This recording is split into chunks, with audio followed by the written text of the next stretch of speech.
आप सभी को नमस्कार। मैं हूं हितेश शर्मा। कुछ मित्रों ने पूछा है, कुछ लोग हमेशा शिकायत करते हैं, चाहे ईश्वर से करें चाहे आदमियों से करें।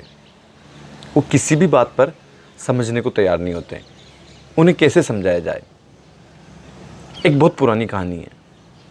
एक बार एक व्यक्ति अपने जीवन में हमेशा ईश्वर से शिकायतें करता रहता था। हर बात पर, छोटी से छोटी बात पर ईश्वर को दोष देता था। एक बार वो रेगिस्तान की यात्रा पर था। चारों तरफ रेत ही रेत।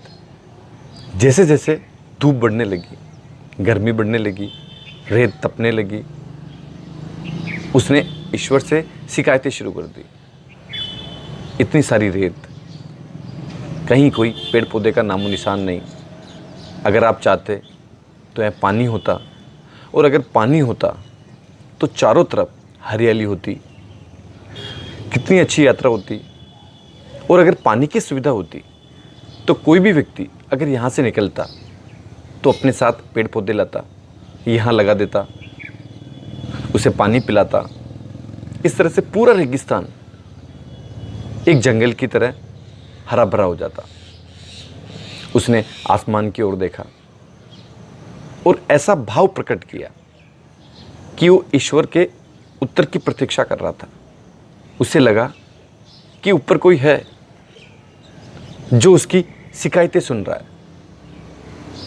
जैसे ही उसने वापस सामने देखा तो एक बड़ा सा कुआं नजर आया। उसे अपनी आंखों पर विश्वास नहीं हुआ। कुछ पल पहले वहां कुछ नहीं था, चारों तरफ रेत थी, और अभी कुआं। भागकर वहां पहुंचा, देखा तो पूरा कुआं पानी से लबालब भरा हुआ।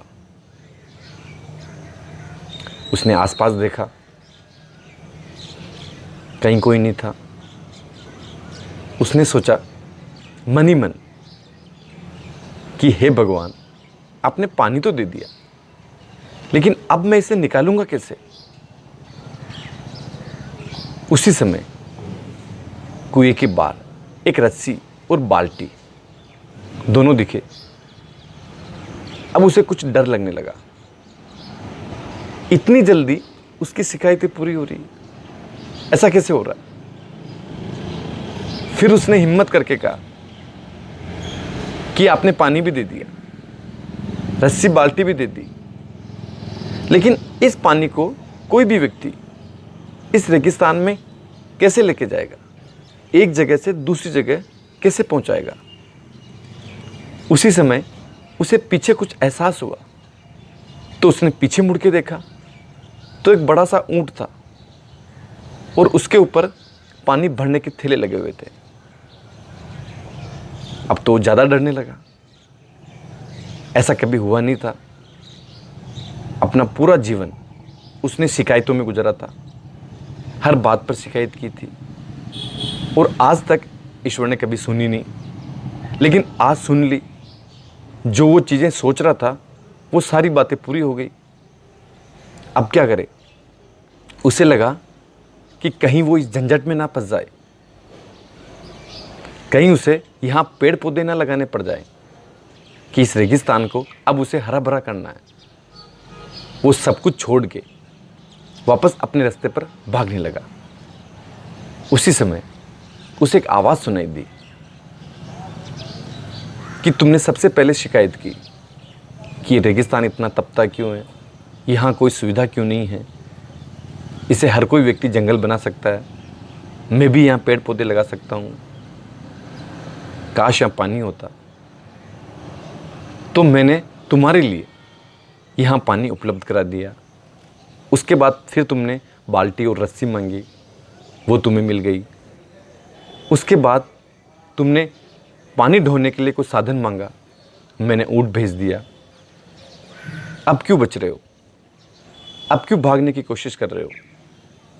अब अपना काम करो, अब अपनी जिम्मेदारी उठाओ। उस व्यक्ति ने हाथ जोड़े और कहा गलती हो गई, मुझे माफ करो। आज के बाद मैं अपने जीवन में आपसे कभी शिकायत नहीं करूंगा। मेरी शिकायतें आज से बंद। आपने देखा होगा हर व्यक्ति, चाहे ईश्वर से, चाहे अपने घर वालों से, पड़ोसियों से, समाज से, जहाँ वो काम करता वहाँ से, देश से, हर जगह कोई ना कोई शिकायत करता रहता है। लेकिन जैसे ही अगर उसकी शिकायत पूरी होने लगे, जो उसकी मांग है वो पूरी होने लगे, तो वो हमेशा अपनी जिम्मेदारी से बचने का प्रयास करेगा, वहाँ से भागने का प्रयास करेगा। यही व्यक्ति की प्रकृति है। अगर व्यक्ति बिना शिकायत अपना काम करने लग जाए तो शायद उसे शिकायत करने का समय नहीं मिलेगा। सारी चीज़ें उपलब्ध है। आप अनुभव करें, जिस चीज़ के लिए आप शिकायत कर रहे हैं हो सकता है वो आपके आसपास उपलब्ध हो, आसानी से आपको मिल जाएगी। आप चाहें तो उस चीज़ को अपने आप ठीक कर सकते हैं। लेकिन लोगों ने इसे आदत बना ली, चाहे वो समाज से करेंगे, चाहे देश से करेंगे, चाहे सरकार से करेंगे, चाहे प्रशासन से करेंगे, लेकिन वो लगातार शिकायतें करेंगे। अगर आप अपनी जिम्मेदारी उठाना चाहते हैं, चीज़ों को ठीक करना चाहते हैं, तो शुरू करें। छोटी छोटी चीज़ों से शुरू करें, अपने आप सब कुछ ठीक होगा। सबसे पहले जो आपके आसपास है वहाँ से शुरुआत करें, जिन्हें आप ठीक कर सकते हैं। सबसे पहले अपने आप को ध्यान करना शुरू करें, योग करें, प्रार्थना करें। अगर आपके विचार धीरे धीरे विलीन होने लगे, कम होने लगे, आप शांत होने लगे, तो आप देखेंगे आपकी सारी शिकायतें अपने आप विलीन हो जाएगी। अपने आप अपने साथ खुश रहेंगे। और एक बार अगर आपके विचार शांत हो गए, विलीन हो गए, तो ये जो सारी शिकायतें हैं वो दूर हो जाएगी।